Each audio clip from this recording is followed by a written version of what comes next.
Assalamualaikum warahmatullahi wabarakatuh.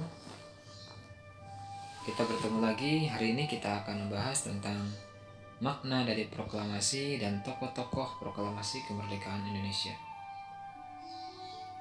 Yang pertama adalah makna proklamasi.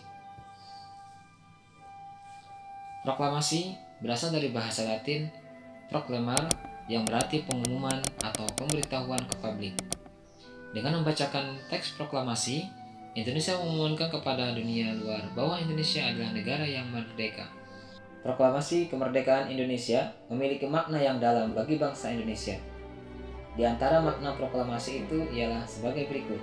Yang pertama, proklamasi kemerdekaan Indonesia yang diperoleh merupakan anugerah dari Allah Subhanahu wa taala yang harus dijaga dan dipertahankan.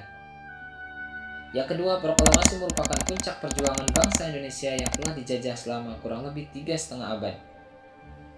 Penduduk dengan latar belakang yang berbeda lalu bersatu untuk melawan penjajah. Yang ketiga, proklamasi menaikkan martabat bangsa Indonesia.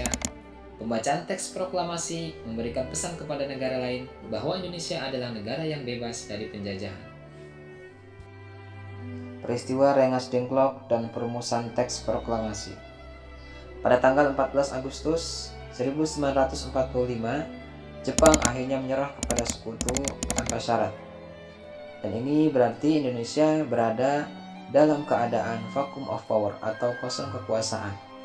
Hal ini diketahui oleh golongan muda dan akhirnya mendesak Soekarno untuk segera memproklamasikan kemerdekaan Indonesia. Perbedaan pandangan di antara golongan muda dan Soekarno-Hatta membuat para pemuda membawa Soekarno-Hatta ke Rengas Dengklok, Karawang, di Jawa Barat. Pada tanggal 16 Agustus 1945, Soekarno-Hatta diamankan di sebuah rumah sederhana milik seorang petani. Hal ini dalam sejarah dikenal sebagai peristiwa Rengas Dengklok. Kedua tokoh tersebut berada di Rengas Dengklok seharian penuh. Para pemuda mendesak Soekarno-Hatta untuk segera memproklamirkan kemerdekaan Indonesia tanpa ada keterkaitan dengan Jepang. Akhirnya, setelah melalui perdebatan yang cukup panjang, Soekarno-Hatta kembali ke Jakarta dan akan berjanji untuk memproklamirkan kemerdekaan Indonesia pada tanggal 17 Agustus 1945. Perumusan teks proklamasi disusun oleh Insinyur Soekarno, Dr. Andes Muhammad Hatta, dan Ahmad Subarjo. Perumusan teks proklamasi diadakan di rumah Laksamana Maida. Pembacaan proklamasi di halaman rumah Jalan Pegangan Timur nomor 56. Pada pukul 10 waktu Indonesia Barat, acara dimulai. Acara dibuka dengan pidato Insinyur Soekarno sebagai pengantar. Selanjutnya, Insinyur Soekarno membacakan teks proklamasi yang telah ditandatangani oleh Insinyur Soekarno dan Dr. Andes Muhammad Hatta. Setelah pembacaan proklamasi, dilakukan pengibaran bendera merah putih. Pengibaran bendera merah putih dilakukan oleh mantan Komando Peta, Latif Hedradiningrat, dibantu oleh S. Suhud. Bersamaan dengan naiknya bendera merah putih, para hadirin mengumandangkan lagu Indonesia Raya. Lagu tersebut adalah ciptaan W.R. Supratman.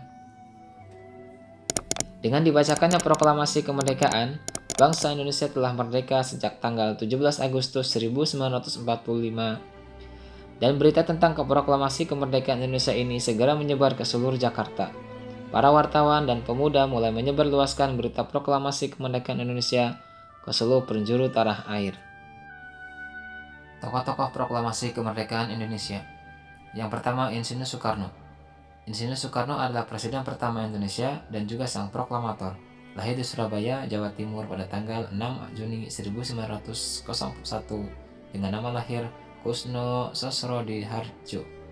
Beliau paling berjasa dalam kemerdekaan Indonesia.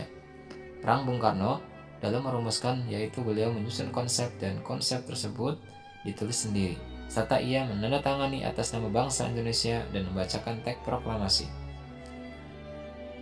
Yang kedua, Muhammad Hatta. Dia lahir di Bukit Tinggi, Sumatera Barat pada tanggal 12 Agustus 1902. Semangat patriotismenya telah tumbuh sejak ia muda. Peranan beliau dalam merumuskan proklamasi adalah menyusun konsep serta menandatangani atas nama bangsa Indonesia teks proklamasi. Yang ketiga, Ahmad Subarjo. Beliau lahir pada tanggal 23 Maret 1896 di Teluk Jambe, Karawang. Dengan nama lahir Ahmad Subarjo Djojo Suryo, ia adalah seorang Menteri Luar Negeri Indonesia yang pertama. Beliau juga sebagai penengah antara golongan muda dan golongan tua merencanakan proklamasi kemerdekaan Indonesia. Selain itu, beliau juga berperan menyusun konsep teks proklamasi. Yang keempat, Soekarni. Soekarni adalah sosok tokoh muda dalam memperjuangkan kemerdekaan Indonesia. Ia lahir di Blitar, Jawa Timur pada tanggal 14 Juli 1916 dengan nama lengkap Soekarni Kartodiwidjo. Soekarni adalah sosok yang mengusulkan untuk teks proklamasi ditandatangani oleh Soekarno dan Muhammad Hatta atas nama bangsa Indonesia. Serta karena ia berada di golongan muda, ia mendesak Soekarno dan Hatta agar segera mempercepat proklamasi kemerdekaan Indonesia. Yang kelima, Sayuti Melik. Tokoh ini lahir pada tanggal 22 November 1908 di Sleman, Yogyakarta. Dengan nama aslinya Muhammad Ibnu Sayuti, beliau adalah tokoh pemuda yang juga sangat berperan dalam proklamasi kemerdekaan Indonesia. Ia berperan mengetik teks proklamasi yang telah ditulis tangan oleh Soekarno. Yang keenam, Fatmawati. Fatmawati yang bernama asli Fatimah, lahir di Bengkulu pada tahun 1923. Beliau menjahit bendera pusaka Sangsaka Merah Putih yang dikibarkan pada upacara proklamasi kemerdekaan Indonesia di Jalan Pegangsaan Timur nomor 56 Jakarta.